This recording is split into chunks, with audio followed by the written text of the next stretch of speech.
beginning verse 8. And this is the account of when the children of Israel had been in Egypt, but after the 10th of the plagues had come on the land of Egypt, then Pharaoh had let them go. And they're heading out into the wilderness as God had directed them. But as we take it up in verse 8, we read, "The Lord hardened the heart of Pharaoh, king of Egypt, and he pursued the children of Israel. And the children of Israel went out with boldness, so the Egyptians pursued them, the horses and chariots of Pharaoh, his horsemen and his army, and overtook them, camping by the sea beside Pi-hahiroth, before Baal-zephon. And when Pharaoh drew near, the children of Israel lifted their eyes, and behold, the Egyptians marched after them. So they were very afraid, and the children of Israel cried out to the Lord. And they said to Moses, because there were no graves in Egypt, have you taken us away to die in the wilderness? Why have you so dealt with us, to bring us up out of Egypt? Is this not the word that we told you in Egypt, saying, let us alone, that we may serve the Egyptians? For it would have been better for us to serve the Egyptians than that we should die in the wilderness. And Moses said to the people, do not be afraid.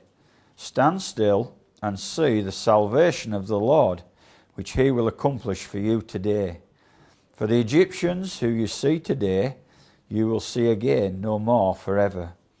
The Lord will fight for you, and you shall hold your peace." And then I think we're going to move on to verse 21. "And Moses stretched out his hand over the sea, and the Lord caused the sea to go back by a strong east wind all that night, and made the sea into dry land, and the waters were divided. So the children of Israel went into the midst of the sea on the dry ground, and the waters were a wall to them on their right hand and on their left. And the Egyptians pursued and went after them into the midst of the sea, all Pharaoh's horses, chariots, and his horsemen. And it came to pass in the morning watch that the Lord looked down upon the army of the Egyptians through the pillar of fire and cloud, and he troubled the army of the Egyptians. He took off their chariot wheels so that they drove them with difficulty. And the Egyptians said, let us flee from the face of Israel, for the Lord fights for them against the Egyptians. And the Lord said to Moses, stretch out your hand over the sea, that the waters may come back upon the Egyptians, upon their chariots and their horsemen. And Moses stretched out his hand over the sea, and when the morning appeared, the sea returned to its full depth, while the Egyptians were fleeing into it.